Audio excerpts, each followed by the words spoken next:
Howdy, it's day 5 of my video blog. I got a very short agenda today. I'm still going to use the 5 full minutes, but we don't know where this is going to go.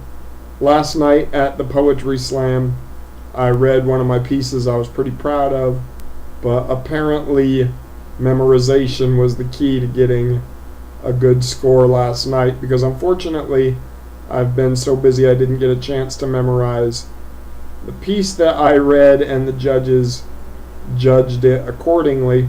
I got a lot of comments from my friends that were good. One of them, whom I really respect, said I was extraordinary, and I know that he is basing that on the content.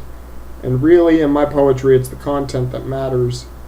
Unfortunately, for me, and fortunately for the world, kind of all mixed up in one, slam poetry is the way that most of our words are seen now, are heard now, because the world doesn't have enough time to pick up a piece of paper and read it. They don't have time to look further into what's going on in the content.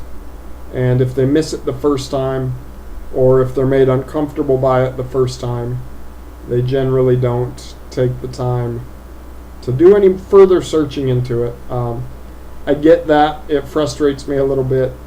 And the other part of slam that is a little frustrating to me is the draw. Last night I was second out of 15 performers. One of the things with slam, as a person will move on, they recognize that the later you get drawn in the round, the higher the judges tend to score. At least that's the way it is in Spokane. And it's good. For the most part, things are fair. We do a very random draw. Randomly, I've been selected at the front of all but one of the slams I performed in. And the slam that I got a good draw in, I had prepared a poem that I knew wasn't my strongest, wasn't my most emotionally involved, but it was fun and I'd put some work into it. So I decided to go with it anyway and didn't make the second round. I ended up 7th or 8th out of 15 in that slam, which last night would have been good enough to make the second round, because they took the top 8 places to the second round, but I got 12th.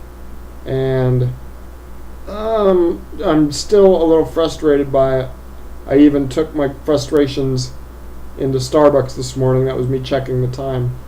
We're 3 minutes in, and I apologized to the Starbucks girls, and she told me to let it rip with all of my frustrations, but I generally don't do that. One of my good friends called me a bit analytical, and in my writing style specifically. That's kind of the way that I carry myself through life. I don't want to be the guy who's emotionally out there and willing to fly off the handle at things, because that's not the way that I'm going to gain the most respect. And it's a scary way to live for a person like me who relies so much on others' assistance. So I generally tend to keep my focus on how can I continue living a comfortable lifestyle. When I got home last night, I looked on my Facebook page and noticed a friend of mine griping about not being able to ride 2 horses with 1 ass. So what I'm going to do now is finish this with the little poem that I wrote to her, and hopefully you guys like it. Do not ride horses with your ass, but allow your crack to grip their tallow hide. Take the reins between your fingers, feel them wanting for freedom, but do not allow it. Make every move a well-planned decision, so that the steed beneath you eventually harbors a deep respect for their new master. Your ass might be the perch seat for the rest of your body, but it is the accumulation of your body's movement that rides the horse.